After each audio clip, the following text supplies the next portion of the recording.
இயேசு கிறிஸ்துவின் நாமத்தில் அன்பின் வாழ்த்துக்கள். இன்றைக்கு நாம் தியானிக்க போகிற தலைப்பு நீதியான பலிகள். வசனம் சங்கீதம் 4:5. நீதியின் பலிகளை செலுத்தி கர்த்தர் மேல் நம்பிக்கையாயிருங்கள். பலி என்று சொன்னதும் நம்மளுக்கு உடனே என்ன ஞாபகம் வரும்னா, பழைய ஏற்பாட்டில் விலங்குகள்லாம் பலி செலுத்தி பாவ மன்னிப்பை பெற்றுக்கொள்வாங்க இல்லையா? ஆனால் இங்கே தாவீதுதாசன் சொல்லுகிற ஒரு காரியம், வெளிப்புற பலி கிடையாது, இது இருதயத்திலிருந்து வருகிற அந்த பலிகள் என்று சொல்லுகிறார். அப்போது இந்த நீதியான பலிகள் வேதத்தில் நம்ம பார்க்கும் பொழுது பாருங்கள், நம்ம சத்தியத்துடன் நடப்பது முதலாவது. அப்போது சத்தியத்துடன் நடப்பது அப்படின்னா, நம்ம எது செய்தாலும் தேவனுக்கு மகிமைக்கென்று நம்ம செய்கிற ஒரு காரியம். அப்போது சத்தியத்தோடு நடப்பது ஒரு முதலாவது. இரண்டாவது மனம் மாறுதல், அது ஒரு பலி. பாருங்கள், நம்ம ஏதாவது ஒரு சூழ்நிலை பரிசுத்த ஆவியானவர் உள்ளே இருந்து நம்மளுக்கு இடைப்படுவார், நம்ம செய்கிறது தவறு. அப்போ உடனே நம்ம தாழ்மையாய் விட்டு கொடுத்து அதை, ஆமாம் நான் தவறு பண்ணிட்டேன் ஆண்டவரே எனக்கு உதவி செய்யுங்க, நான் மன்னிங்கப்பா அப்படின்னு அவங்க ரத்தத்தினால நம்ம மன்னிப்பு கேட்கும் பொழுது அவர் ரத்தம் நம்மளை மன்னிக்கிறதா இருக்கிறது.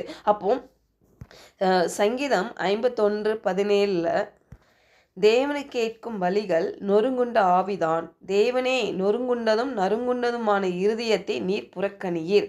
பாருங்க, அப்போ தேவனு கேட்கும் பலிகள் அப்படின்னா நம்ம எந்த அளவுக்கு நம்ம விட்டு கொடுக்குறோம் நம்மளை இல்லை, தேவனுடைய காரியங்களை தேவனுடைய வழிகளை நம்ம நடக்கிறதுக்கு பாருங்க, நம்மளுடைய சுய காரியங்கள் எப்படியாக நம்ம தடையாக இருக்குதோ, தேவனுடைய பார்வையில் தேவனுக்கு மகிமைக்கு என்று செய்கிற காரியங்களை எது தடையாக நம்ம சுயநலங்கள் இருக்குதோ அதை அர்ப்பணித்து நம்ம ஜெபிக்கும் பொழுது பாருங்கள், அந்த மனம் மாறுதல் உண்டாகுது இருதயத்திலேருந்து.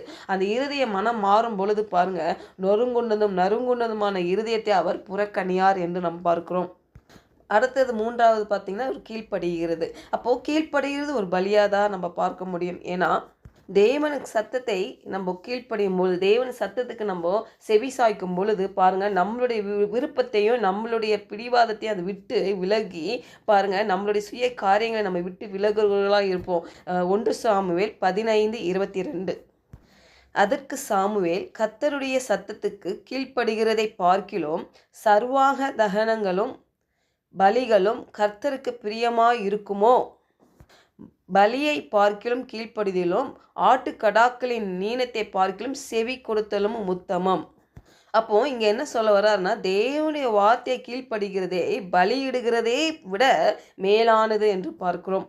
இதெல்லாம் நம்ம எதற்காக இந்த உதாரணத்தை பார்த்துருக்கோன்னா, நம்ம இருதயத்திலேருந்து எப்படி மாற்றங்கள் வருகிறது, நம்ம இருதயத்தின் உள்ள ஆழத்திலிருந்து நம்ம உள்ளான மனிதன் எப்படி அந்த ஆவிக்குரிய மனிதன் பலப்பட்டு எப்படியாக அந்த மாம்சத்தில் வெளிப்படுகிறான் என்று நம்ம பார்க்கிறோம். இதுதான் உண்மையான பலியாக இருக்கிறது. அடுத்தது 4வது காரியம் நன்றி சொல்வது. எந்த சூழ்நிலையிலையும் கூட பாருங்களேன், நம்ம நன்றி சொல்வதை நிறுத்தவே கூடாது. அது ஒரு நீதியான பலியாய் நம்ம பார்க்கிறோம். இந்த இடத்துல ஒரு உறவு தான் நான் பார்க்குறேன்.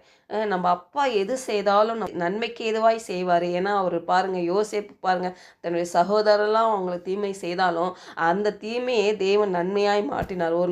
ஒரு நாள் வந்தது, அவனுடைய சகோதரர்கள்லாம் இவனை தேடி வந்தார்கள். பாருங்கள், அப்போ நம்ம வாழ்க்கையில் நம்ம நினைக்கலாம், என்ன இந்த இப்படி பிரச்சனை இருக்குது, இவ்வளோ காரியம் இருக்குது, ஏன் இப்படி நடக்குது? ஆனால் இதுலேயும் கர்த்தரை நம்ம துதிக்கும் பொழுது பாருங்கள், அந்த தீமையான நாட்களையும் கர்த்தர் நன்மையாய் மாற பண்ணுகிறதுக்கு அவர் போதுமானவராய் இருக்கிறார். இப்படியாக நம்ம இருதய ஆழத்திலிருந்து நம்ம தேவனை நன்றி செலுத்தும் பொழுது பாருங்கள், நம்ம கர்த்தர் மேல் நம்பிக்கையாக இருப்போம். ஒருத்தர் மேலே நம்பிக்கை இருந்தால் தான் பாருங்களேன், அவங்கள பற்றி நம்ம நல்லதாக நம்ம நினைப்போம், செய்வோம், எல்லாம் பண்ணுவோம் இல்லையா? அப்போது இவ்வளோ காரியம் நம்ம நன்றி பலி, நம்ம கீழ்ப்படிதல், இப்படியாக மனம் மாறுதல், இப்படியாக சத்தியத்தின்படி நடக்குது, இப்படிலாம் நம்ம செலுத்தும் பொழுது பலியாய் தேவனுக்கு பாருங்கள், அவர் மேல் ஒரு நம்பிக்கையாய் நம்ம கண்டிப்பாக இருப்போம் பாருங்கள். அப்போ கர்த்தர் மேல் நம்பிக்கையாக இருங்கள் என்று வார்த்தை சொல்லுகிறது. அதனால் நான் இந்த இடத்துல நான் தனியாகவே நான் இல்லை, தேவன் என் கூடயே இருக்கிறாரு. நான் தனியாக எந்த காரியத்தை நான் போராட வேண்டியதில்லை. தேவன் என்னோடு இருந்து என்னை வழிநடத்துகிறவராக இருக்கிறாரு. நான் அவருடைய பிரதிபலிப்பாக இருக்கிறேன். ஏன்னா அவர் எனக்குள்ளாக இருக்கிறார், எனக்குள்ளாக வாசம் செய்கிறார். என் சூழ்நிலைகள் பார்த்து நான் சோர்ந்து போக மாட்டேன். ஏன்னா தேவன் எனக்குள்ளாக இருந்து அவர் என்னை வழிநடத்தி என்னுடைய காரியங்களை நிறைவேற்றுகிறவராக இருக்கிறார். அதனால் என் நம்பிக்கை அவர் மேல் இருக்கிறது. ஜெபிக்கலாம். பரலோக தகப்பனே, இந்த காலை வேளையில் நாங்கள் தியானித்தது போல ஆண்டவரே உம்முடைய வார்த்தையில் நாங்கள் நடக்கவும், ஆண்டவரே எந்தெந்த இடத்துல நாங்கள் மனம் மாறி ஆண்டவரே தாழ்மையாகவும் உம்முடைய வார்த்தைகளுக்கு நாங்கள் செவி சாய்க்கிறவர்களாயும் ஆண்டவரே எந்த சூழ்நிலையில் நன்றி சொல்லுகிறவர்களாயும் ஆண்டவரே நடக்கும்படி ஆண்டவரே நாங்கள் அப்பா தியானித்தோம். அதே நாங்கள் விசுவாசிக்கிறோம். அப்படியாக ஆண்டவரே எங்கள் உள்ளான மனிதனை பலப்படுத்தி ஆண்டவரே இந்த பூமியில் எது நாங்கள் செய்தாலும் உம்முடைய நாமத்துக்கு மகிமைக்கென்றே நாங்கள் செய்ய எங்களை விட்டு கொடுக்கிறோம். இயேசுவின் நாமத்தினால ஜெபிக்கிறோம் நல்ல பிதாவே, ஆமென்.